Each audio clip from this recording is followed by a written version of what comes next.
Welcome to CareTalk, America's home for incisive debate on healthcare, business, and politics. I'm John Driscoll, the chairman of the Yukon Health System, and today we have Mark Frank, the founder and CEO of SonderMind, a behavioral health solution for what ails us.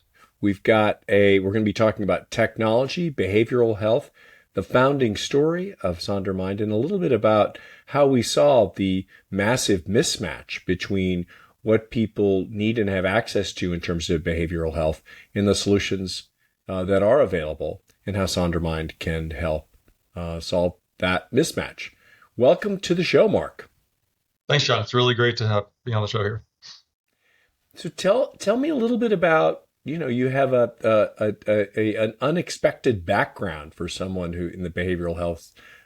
You went to West Point, you served in the military.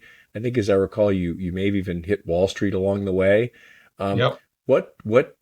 How did that path lead you to this end point? It's even more winding than that, but everything in retrospect looks like a straight line, right? And so, yeah, what West Point, Army, business school, investment banking, focusing on healthcare. I was married at the time to a nurse, became a nurse practitioner.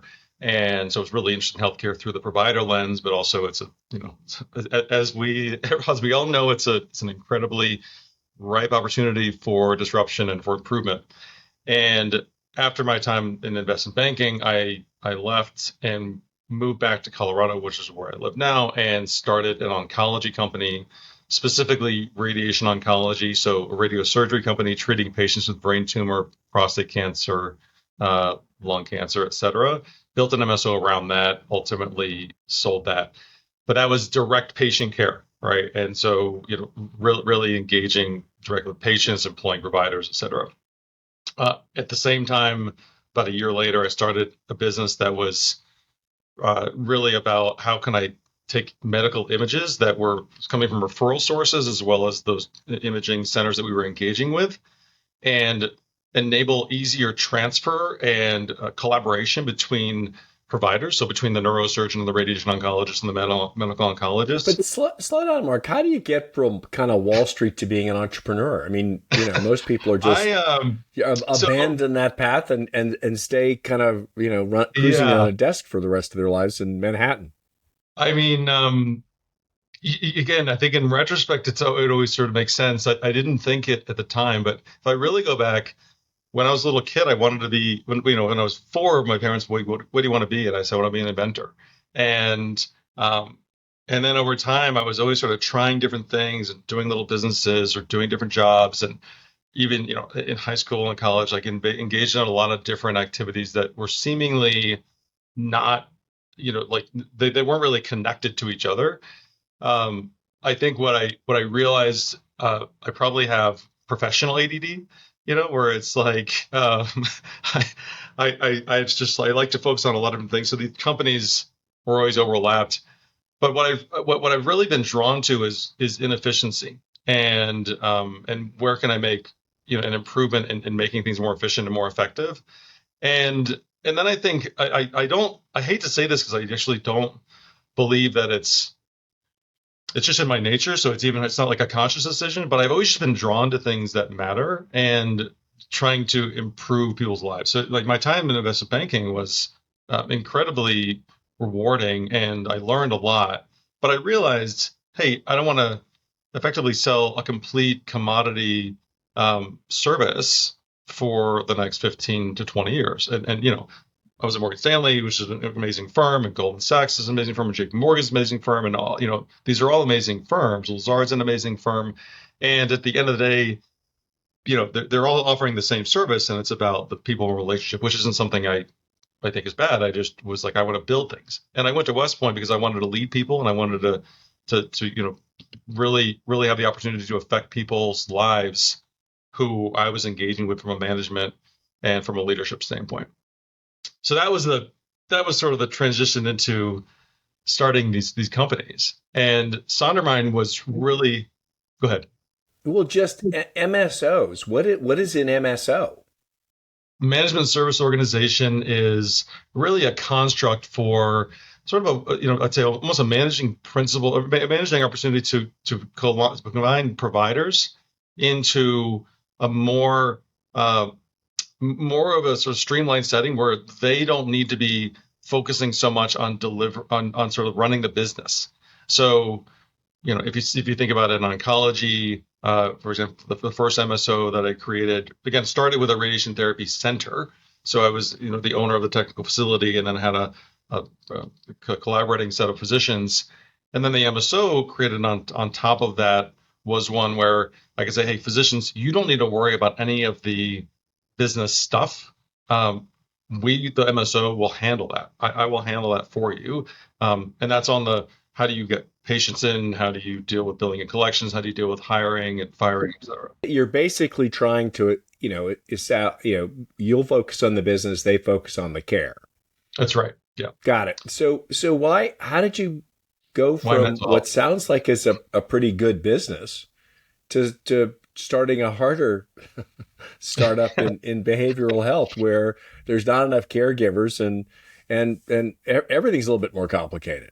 Yeah. It's on surface it seems really simple, right? What is mental health? And certainly when I founded the company, about 10 years ago, it was all in person, and it's like, all right, you get two people in a room and they talk, and that's it, right? There's not a lot of coordination. There's not a lot of, oh, I got to send somebody here to get this scan, or I got to prescribe this thing, or we got to do this diagnosis, or I got to collaborate with 16 different physicians to understand what's going on. Oncology is complex in that regard.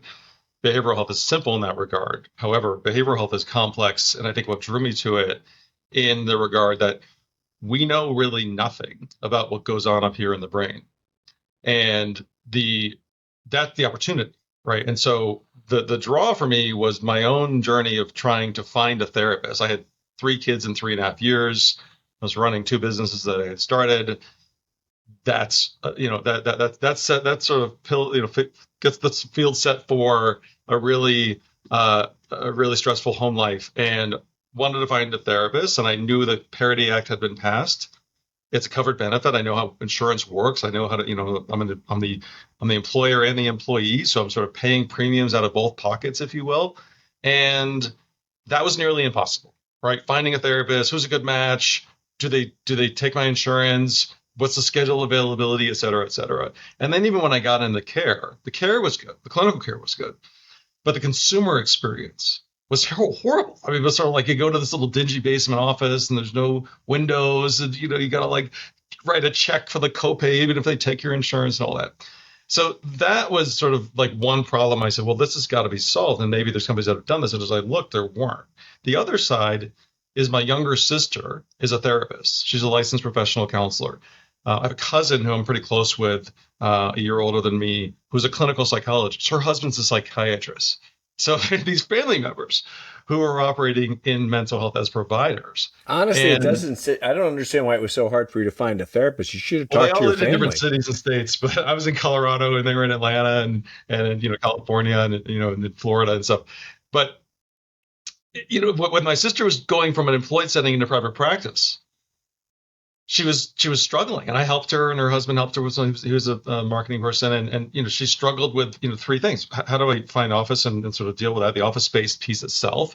2, how do I get clients? How do I get patients in the door? And I thought I could hang my shingle. I've been doing this for a while. I thought it'd be easy. Everybody needs it, and that's been really hard. And then 3, all the administrative, running the business, all that sort of stuff that I was saying, MSO does anyway.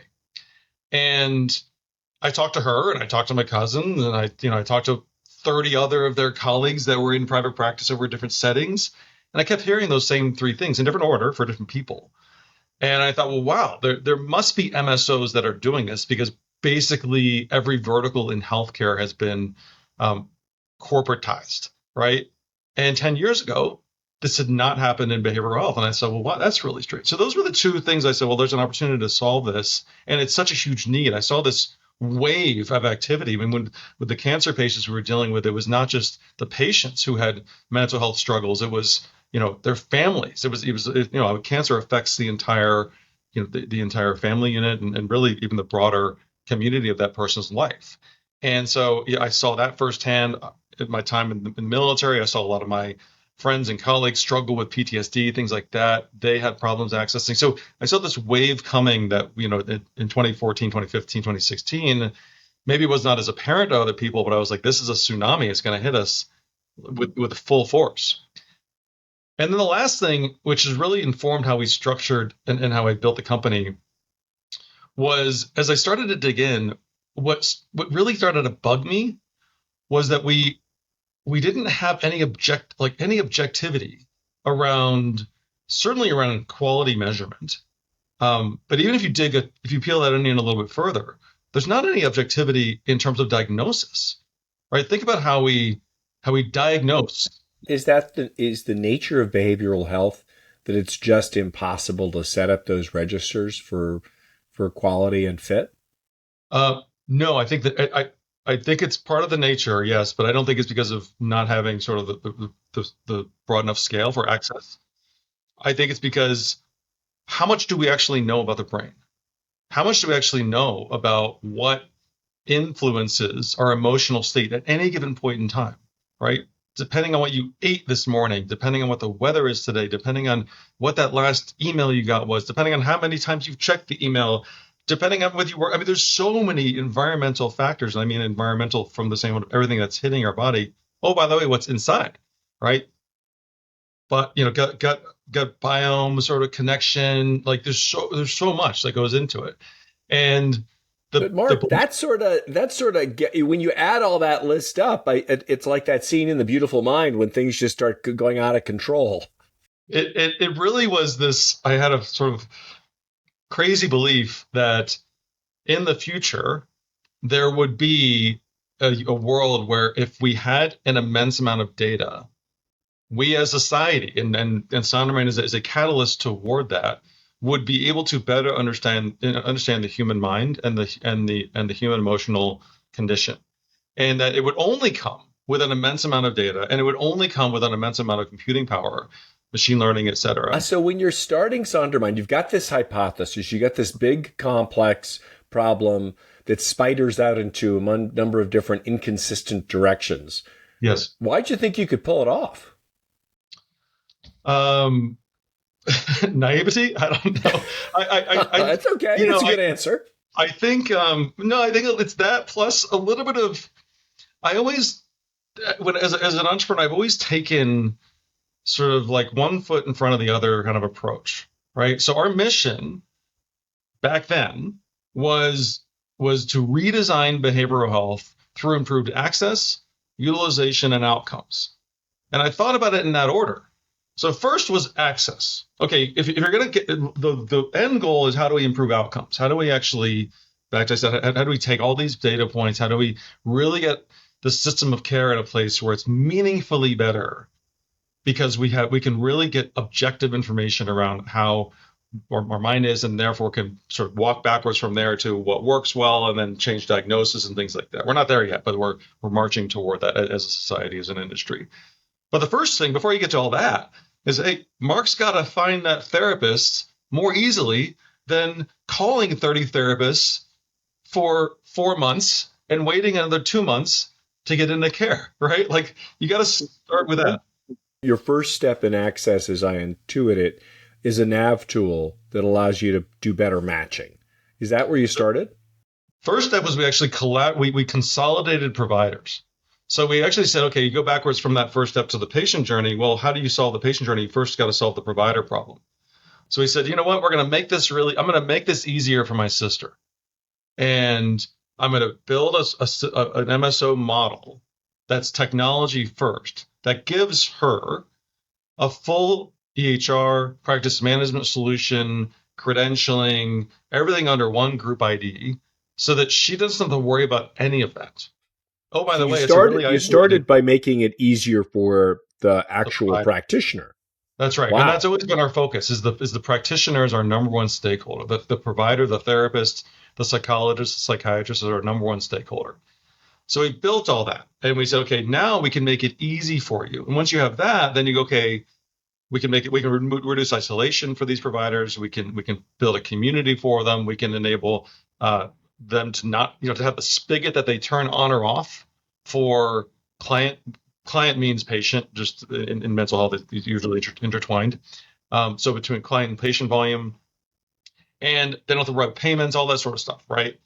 And by doing that, and then you have, okay, you have 10, you have 100, you have 1,000 providers. You work with the insurance plans, right? You say, hey, now we can actually put in place measurement-based tools. So, I mean, we had measurement-based care in place in 2018 in this space because we had built our own EHR around it. And so then you say, now we're making it easier for the provider, or sorry, for the provider to get those patients, but also for the patient to get in.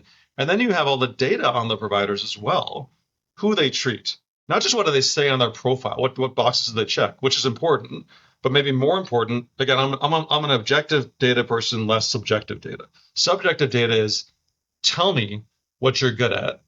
Objective is I can see what you're good at. How can I see what you're good at? Well, I can see the demographics you treat. I can see whether they are improving or not improving on a better or worse rate versus other demographics, versus other diagnoses. I can also see objective measures like how quickly do you respond. And now we have all these other tools built in and all this other technology, treatment planning, AI. Well, it sounds like with Sonder's built an enablement layer for the practitioner. Do you sell to the practitioner? They're providers under our group practice. So we're effectively the provider group in an MSO. So they effectively join you. That's right. And then, okay, how do you get included in health plans networks, and how do patients get to SonderMind? So we're commercial. We're basically operating in all 50 states right now. We are contracted with all the major plans in all those states. So Blues, United, Cigna, Aetna, Medicare Advantage, the VA, TRICARE, you name it. So we're one of the largest. You've solved the network connection problem. Solved that connection problem. And I think what people may not realize is that, while there's been enormous consolidation in many practices, in many areas of medicine, the area of behavioral health in general, there's a lot of onesies and twosies out there. And so mostly this is substantial. Yeah, it's right. Substantially different. And it's so when you get those, you aggregate those providers, you're basically the business layer for folks who got into business to care for people, not to run their own independent businesses. How do you then enhance access and make sure people are actually getting the care they need to the point where they're healthy again, Mark? Yeah. So this is where, again, having the data is so important, right? And having the fully integrated, consolidated system of care.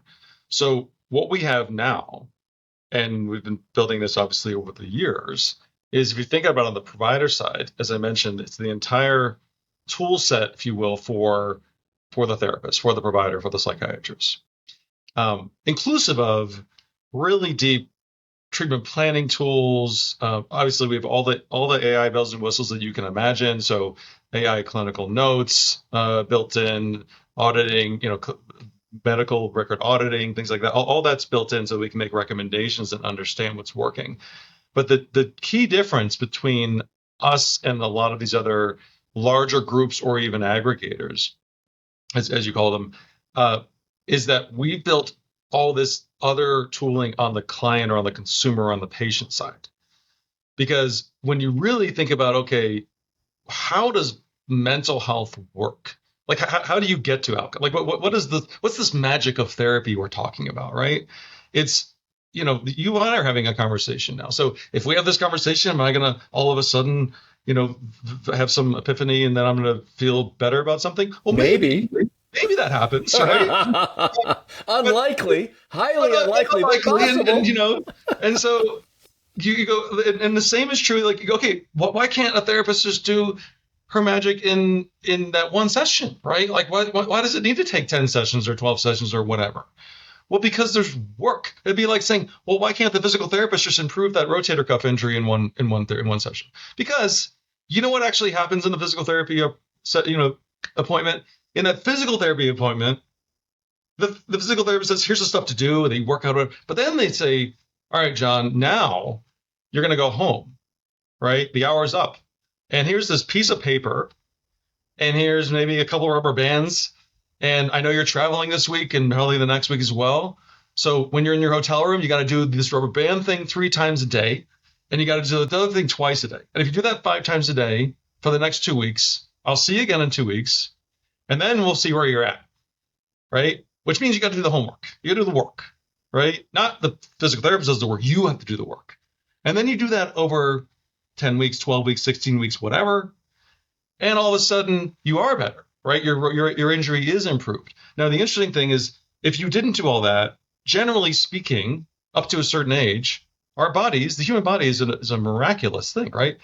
It will actually heal itself in most cases, right? Like generally it does, But so how do you pull that through for behavioral? So behavioral is the same thing, right? So you go, well, why does some therapy work and some therapy not? Oftentimes it's because what is that connection between so people talk about this therapeutic alliance between the provider, the therapist, and the client or the patient. Therapeutic alliance is just a means to an end, right? It's not we're aligned. It's when you're aligned, you now are able to, you as the therapist, when you've gained that therapeutic alliance, when you've gained that trust, when when you have the experience, you can actually influence that person's behavior. You can actually get them to do the things that they need to do outside of the therapy room or the video session. That's the key, right? So it's like, how can we build tools that can actually enable that work outside of the therapy session to be not just more effective, which is important in what we do, but to be done in the first place, right?